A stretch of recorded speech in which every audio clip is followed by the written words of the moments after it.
Jadi yang ngurus anak saya sendiri. Jarang belum ngurus saya dalam jarang. Memang itu apa? Memang saya punya standar pakai kitab-kitab kados hikam. Saya ini merasa hidup di dunia itu sendiri. Sampai tak warai lah Allah kalau kotar. Imam yang ngarang hikam itu punya resep supaya kamu seneng terus. Liyakil lama tafrohu bihi. Mesti yakil lama tahzanu bihi. Usahakan sedikit sekali apa yang bikin kamu seneng, maka akan sedikit sekali yang bikin kamu susah. Jadi misalnya kulo nih, jadi kiai, misalnya cari wong kulo kiai wong alim, jelas nang alim nah kiai rapat dia, nang alimnya jelas. Tapi nak kiai rapat dia, namun kan kiai tapi orang alim.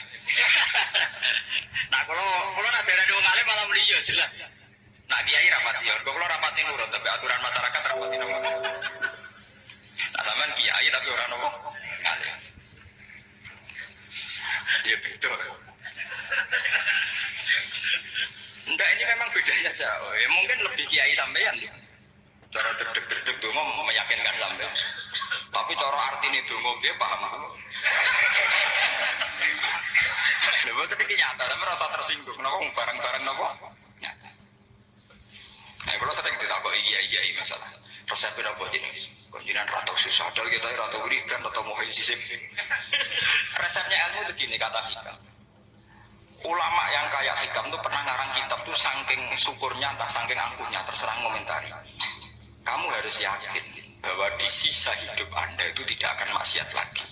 Sehingga kalau kamu ditegur maksiat, anggap saja ahlu maksiatin kudirat alaik. Anggap itu yang Siapa yang menganggap mukhal bahwa dia tidak akan dosa sampai mati, berarti menganggap Tuhan itu lemah.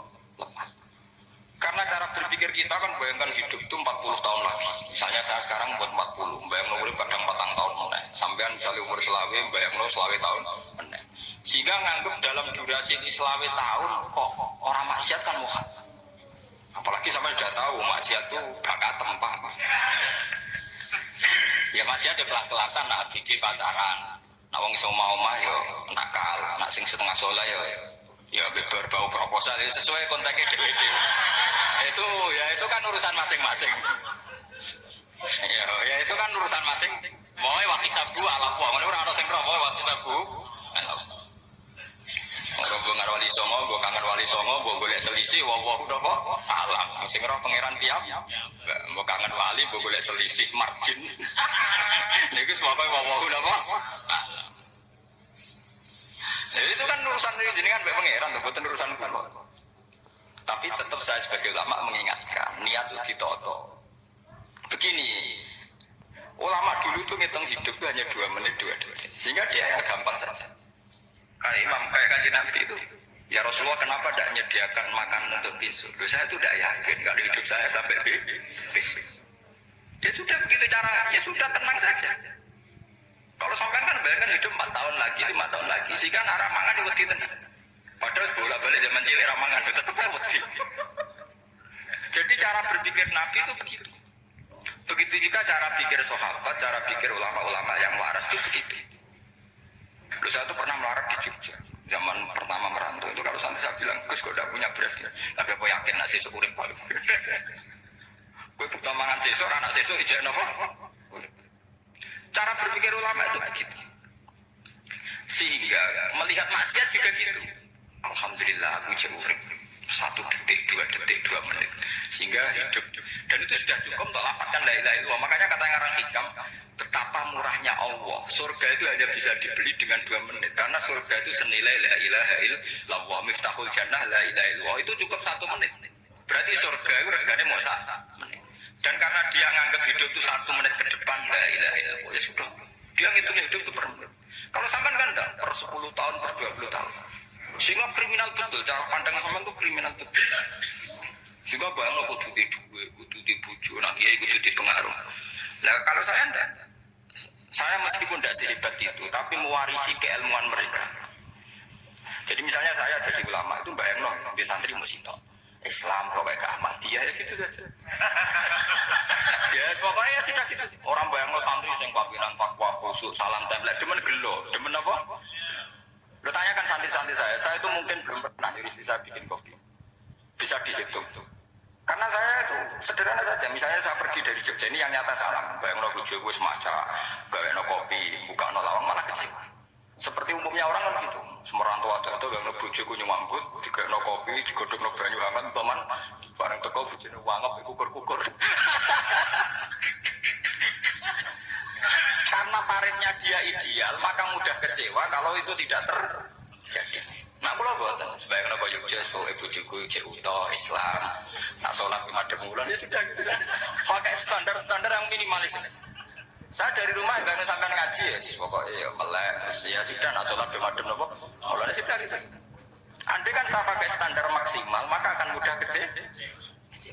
Rasulullah juga begitu. Rasulullah itu ngadepi Sayyidah Aisyah, itu ya begitu, ngadepi Hasan Husain. Sehingga tidak ada cerita Nabi mudah kecewa. Begitu. Karena Nabi bayangkan anak istrinya itu ya minimalis sekali, urusan dunia maksudnya minimalis sekali. Misalnya Nabi pagi-pagi tanya, ya Aisyah apa ada sarapan?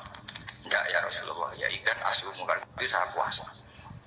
Kalau sampean, usul-usul orang juga no kopi, itu opo, itu kan repot. Muni-muni itibak sunnah Rasul, tapi tidak pernah sampai mendekati sunnah nopo Rasul. Sehingga ya tenang saja nopo. Saya tahu alhamdulillah bisa niru dalam gitu-gitu itu bisa. Makanya ini kiai muda paling muda. Banyak kiai-kiai sepuh itu kalau urusan gitu konsultasi sama saya. Gus saya bawa kain. Ini kalau ada sampai rati karep apa? Juga saya tidak pernah bayangkan apa tanggaku seneng aku atau orang ngaji aku kecil itu tidak pernah bayangkan. Sampai bukan makhluk tidak penting. Kecewa itu tidak penting. Saya itu orang alim, ngerti ini warido kamat lubi, orang warido hukum. Yang tak boleh ini dari pengiran, dari ngaji, dari konsumen. Itu apa makhluk tidak penting. Itu harus dilatih. Harus apa? Sehingga orang itu kalau biasa sholat, maksudnya biasa takluk ya Allah, mesti la'alla katardo, mesti gampang puas. Karena dia iktifak ngalap cukup be Allah subhanahu wa ta'ala. Saya sebagai manusia juga sering ditangisi istri. Misalnya saya sering ke Jogja sendirian. Nah ninggalan apa? Ninggalan ibu milih pengira. Misalnya mati ninggalan ya paling aku mau ngapain nih suara. Paling mau nangis ke kegiatan. Bukan apa-apa. Ingin saya bahwa konstitusi ulama itu masih iktimat Allah. Kalau kita kan enggak. Cara berpikir kita ngaji itu ideal sing ono podium, sing ngaji kelaminan takwa kabeh, kandunan kaji kabeh, dilo kabeh. Kita akan pakai standar-standar yang dengan asumsi kita. Padahal Nabi di zaman Sugeng al-iman wa yusiru ila qalbihi sadrihi salah. Iman itu urusan hati. Komitmen sampean be Allah Subhanahu wa taala. Nah ini resepnya. Makanya kata hikam yakinlah mata frohu. Mesti yakinlah mata selipi. Sedikitlah kamu gembira dengan satu hal, nanti akan sedikit kamu yang kecil. Artinya misalnya kata pulau sebagai ulama seneng pulau nu iman, ya nggak kayak orang awam. Ya sudah bilang. Jadi misalnya suatu saat pulau jatuh, yang ngaji saya gak seneng jadi kupeting. Uang saya seneng pulau bubar kade. Pulau rasa susah, mistola darah kan. Kusai jenengan orang sih seneng, ya tenang saja. Saya rasa seneng makhluk orang jelas. Dan status mereka tetap layak durwalayang. Ini harus jelas. Sehingga Nabi itu ya meskipun beliau itu perang, sahabatnya meninggal, ya tenang saja. Nabi cara berpikir yang meninggal mereka mati syahid, yang masih hidup dianggap berpotensi melakukan kebaikan. Sama nawari resep-resep dari Rasulullah Shallallahu Alaihi Wasallam. Saya ini sebetulnya memaksa, menjelaskan ini maksa, karena saya inginnya jadi ulama yang kayak umumnya orang. Tidak ideal amat, tapi saya ditekdir ilmunya itu ideal, jadi terpaksa saya jelaskan. Tapi kalau perilaku saya tidak akan ideal. Soalnya ngawur saat mari rufuri pengiran nganggur balik cerita. Ada seorang wali, karena dia wali itu doa di multazam, ya Allah saya ini minta satu hal. Karena dia wali maka tidak minta uang, tidak minta jabatan, minta engkau takdir saya tidak pernah maksiat. Itu kan bagus sekali, minta doa ditakdir gak maksiat kan ada. Dari pengiran malah Syafi'i. Fa'ena adzau kufran. Karena tau maksiat malah sifat ghafurku tak ada kok endi. Gamane pangeran ya, sifat ghafurku ora nganggur. Malah tidak ada orang selain Nabi kecuali ditakdir tahu maksiat. Dan sifat ghafuri pangeran efektif. Paham apa? Karena sampean kan ghafuri songgo kabeh. Dadi karek saja.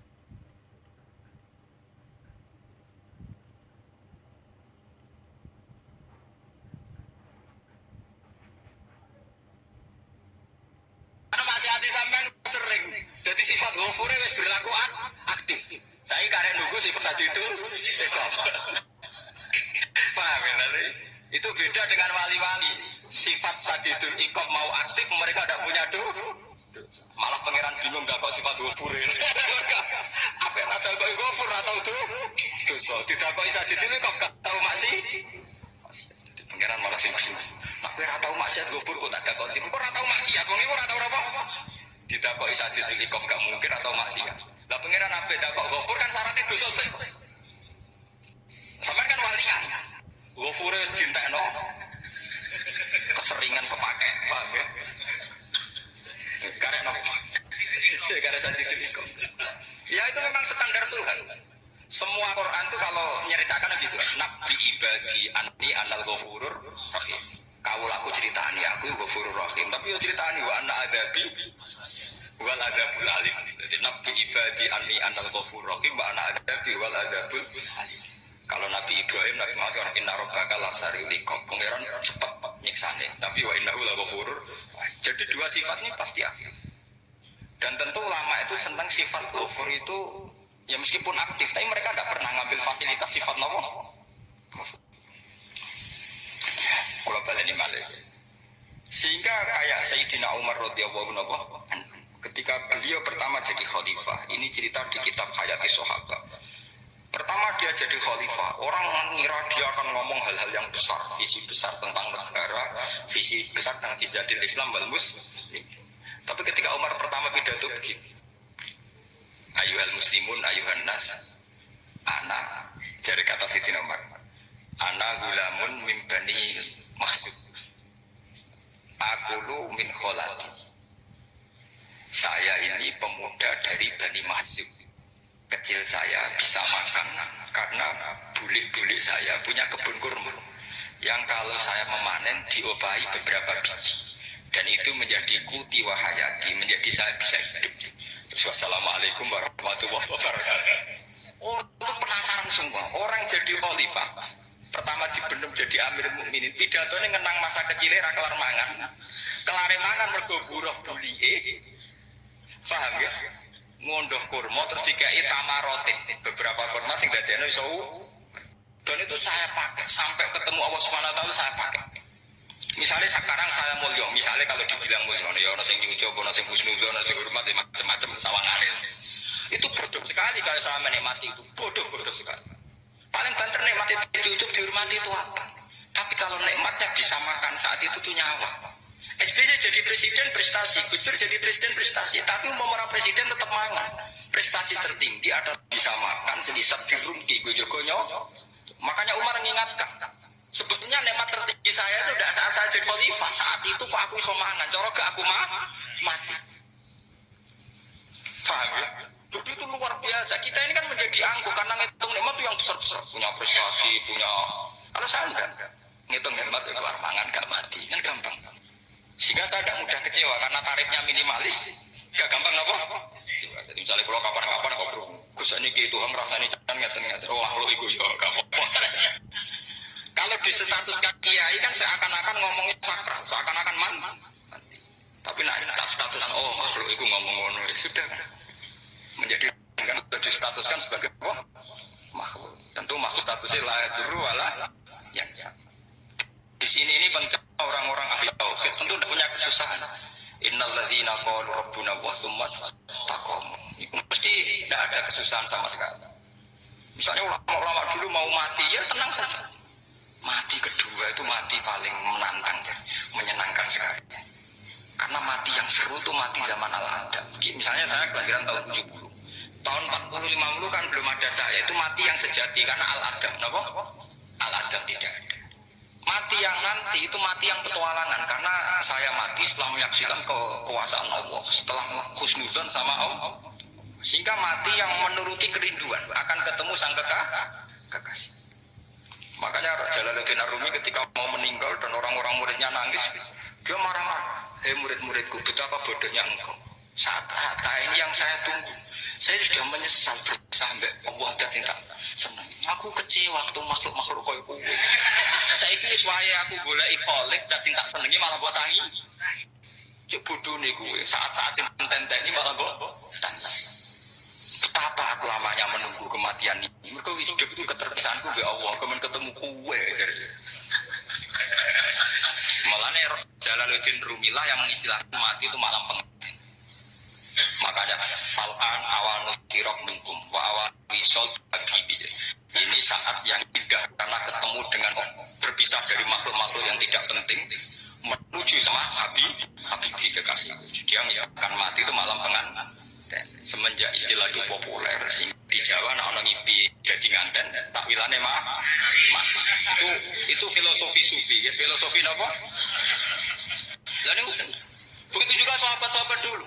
Bilal mau meninggal, anaknya udah nangis. Bilal lalu ya ditanya sama anaknya, kenapa anak-anak kamu nangis? Dan jenengan badhe kabundut. Aku malah seneng nang mati. Dan nalkol akhibah Muhammad dan wafisbah. Aku nak urip ketemunya be kowe terus. Malah nak mati ketemu Nabi Muhammad. Dan nalkol akhibah Muhammad dan wafisbah. Nah, dengan cara pandang begitu maka hidup itu enjoy saja. Ya saya sebenarnya keberatan pakai kelas ini keberatan karena saya harus ngulang sampean-sampean. Ya makanya potensi kayak saya tentu mengurangi jadwal ketemu. Makanya saya mohon kalau tidak penting itu jangan.